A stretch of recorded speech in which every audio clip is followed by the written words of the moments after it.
Terrain that can't be conquered. The all-new Isuzu D-Max. X-Terrain, breaking boundaries.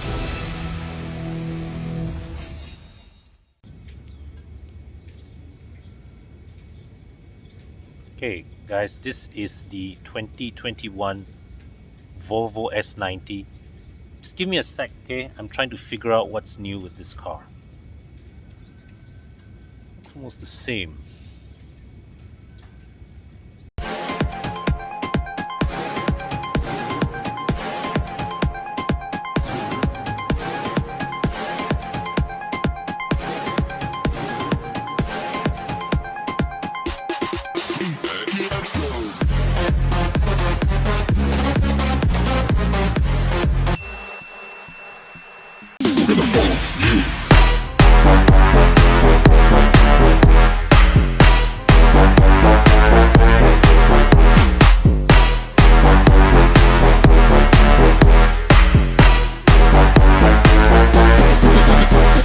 Now mechanically, under the skin, S90 is still same old. Not a bad thing. You've got the spark platform underpinning the car, and you've got the Drive E engines providing propulsion. Now, as before, the Malaysian market continues to be offered with a selection of two powertrains. So we have the T5 Momentum model, which gets a 2-litre single turbo engine, priced at 328,888. Now that same amount of money, you take it to a Mercedes or a BMW showroom, you get an E200, you get a 520i, both of which give you about 190 odd horses. The S90 T5 on the other hand gives you 254. So from a performance standpoint, that is sheer bang for buck. You want that same amount of performance in a 5 Series or an E-Class, you are easily looking at 380,000 ringgit for a 530i or a Mercedes E300. Now, the version of the S90 that I am driving today, this is the T8 plug-in hybrid model. So it also has a 2-litre engine, but this comes with a turbocharger and a supercharger to make 320 horsepower. But not only that, because combined with the efforts of electric motors at the back, the net system output on tap here is 407 horsepower, and that is good enough for a 0 to 100 km/h sprint of 4.9 seconds. The price of all that performance, 358,888. Now, although the engine options remain unchanged, but the variants have been streamlined. The T5 Momentum remains as is, but with the T8, they now just have this T8 all-wheel drive recharge variant. That is an equivalent offering to the outgoing Inscription Plus model. Recharge here, of course, is now Volvo's core card for any of their models with electrification, and it is a reinforcement of the message that Volvo is firmly on the path of electrification.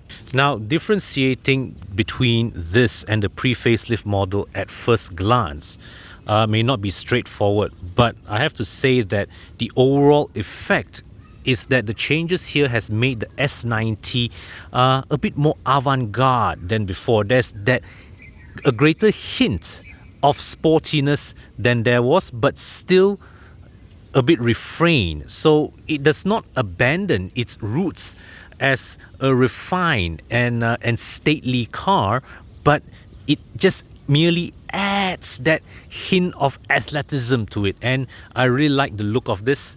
And this particular example that we see here carries a new color, platinum gray, and it really fits the look of this car.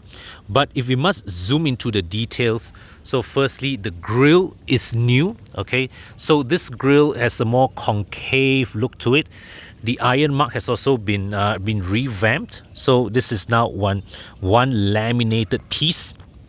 Okay, so overall, there's more presence to this grille than it was before. The slats here follow more or less a similar design from before, but this new chrome strip now spans the entire width of the car. Now at the side here, we see new rim design, but of the same size, and as you can see here, the recharge badge is now on the aluminum insert at the fender. Now the changes are more noticeable at the back. So the boot has been reshaped a bit. Now there's this built-in ducktail spoiler here at the top, and at the other end now they have hidden the exhaust pipes. So the exhaust pipes are no longer on display. Instead, at the bottom here you see this wide chrome strip spanning the entire width of the car. So this further reinforces in a subtle way that Volvo is now moving towards distancing itself from internal combustion in the future. So more significantly revamped with this upgrade are the taillights, and I like how they split the lighting, all right, into two thinner strips, so it adds to the overall sophistication of the appearance. And you can see the signal lights, all right, light up in sequence, all right, sweeping its way outwards. And here's one last trick.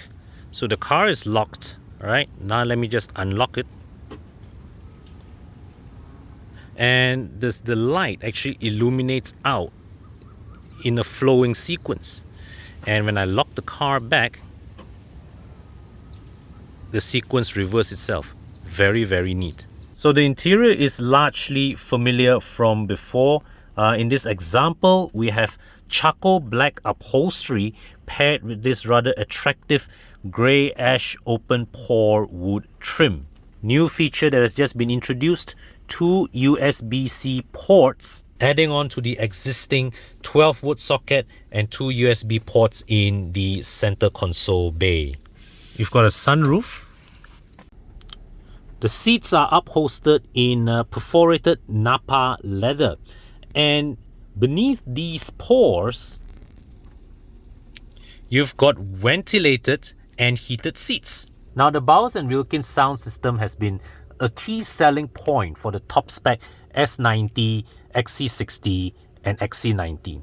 The story goes is that Volvo actually gave the sound engineers of Bowers & Wilkins precedence to dictate the placement of the speakers within the car.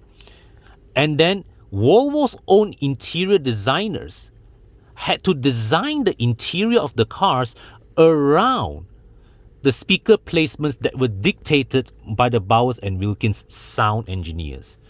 Which is why the resultant quality of this sound setup is so good that it is said to accurately simulate the actual experience of listening to an orchestra inside a concert hall. Now, this dash top tweeter, besides being a distinctive design feature, so when from the outside you look and you see this tweeter here, you know you're looking at a top spec Volvo that was spec'd with the Bowers & Wilkins sound system. But there is also a functional reason why this tweeter is positioned like this, because this angle, the sound is directed toward the occupants without it being reflected from the windscreen. Now, previously the Bowers & Wilkins speakers were characterized by a distinctive yellow colored cone, but here in this 2021 model it has since been replaced by this silver colored continuum cone that is said to offer even better sound quality. Actually, the entire sound system has been significantly upgraded with new tweeters as well as a new amplifier. And here, even in the controls, all right, you can set to optimize the sound for the driver, for all seats, or for the rear passengers. You can also set the sound, okay, to control the intensity as well as the surround angle according to your preference. You can also configure it to simulate the acoustics of the Gothenburg Concert Hall, or this is new, that of your jazz club for more intimate and more cozy feel. Now, one of the major points of discussion with the new S90 is that, like all other new Volvo models, it is subject to a 180 km/h speed cap in the name of safety. Now, I'm not going to debate the merits of that decision because, quite frankly speaking, I don't believe in speed limits either, right? Even though I don't publicly encourage you guys to break it, I don't believe in the merits of such a thing. But that being said, it's here. And the question we want to ask is, does it make the S90 a deal breaker that some enthusiasts say it is? In my opinion, it's not. Because even coming from my perspective, my belief that speed should be the responsibility of the driver to self-govern a reasonable and responsible speed in any given scenario. Let me ask you this: how often do you have the opportunity to safely hit 180 km/h in an open road? You don't. You absolutely don't. But of course, if you're arguing from a legal standpoint where the national speed limit is 110 km/h here in Malaysia, or whatever speed limit that you are watching this from your home country, then the only country where this is of any concern is perhaps Germany, whereby you have no speed limits on the German autobahns, and that's also on limited stretches of the autobahn. So my take on the speed cap is that I understand Volvo's reasons in doing this. It's reinforcing the brand's steadfast message in promoting safety. All right, it is reinforcing Volvo's commitment to ensure that nobody should be killed or seriously injured in a brand new Volvo anymore. And although I don't fully agree with the implementation, I will have to say that it's hardly a deal breaker, because quite frankly speaking, even if left to my own devices, even if today you were to abolish speed limits across the country, I doubt I would find any scenario whereby today I will be able to hit 180 km/h to start with. So the fact that this car is capped at 180 km/h, it should not be material at all.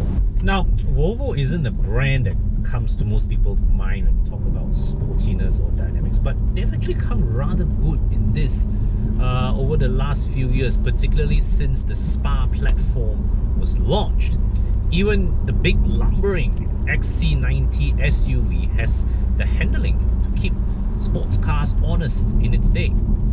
Now, here in the S90, it's not the most outright sporty car in its class, but be assured that the threshold of its competence is actually rather high. So you can chuck this car around a corner at speed and it will pull itself through with a combination of a high level of mechanical grip plus a surprisingly communicative chassis in the context of this day and age of digitized motoring, right?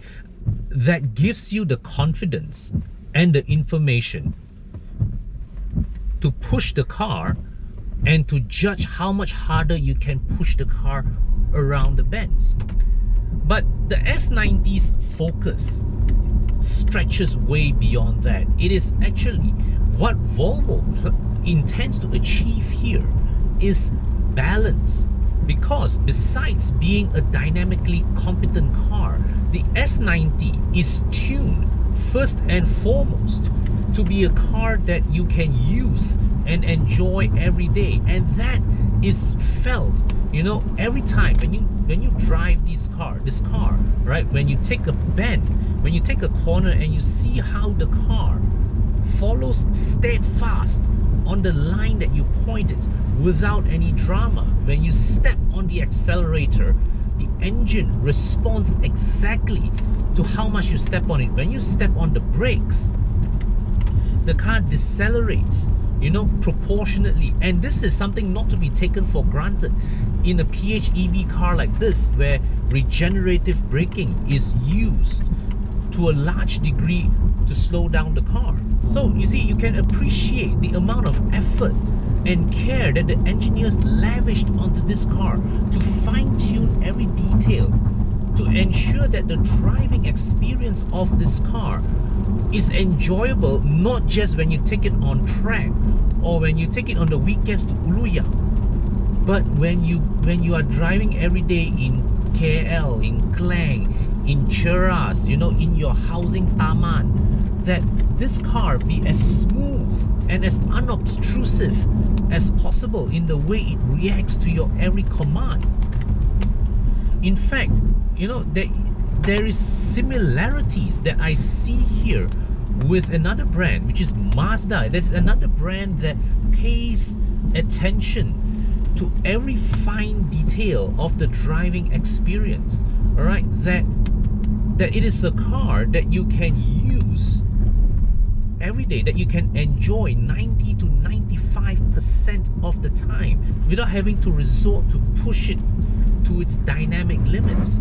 This is the car that you will want to take 90% of the time if there are no other considerations in place.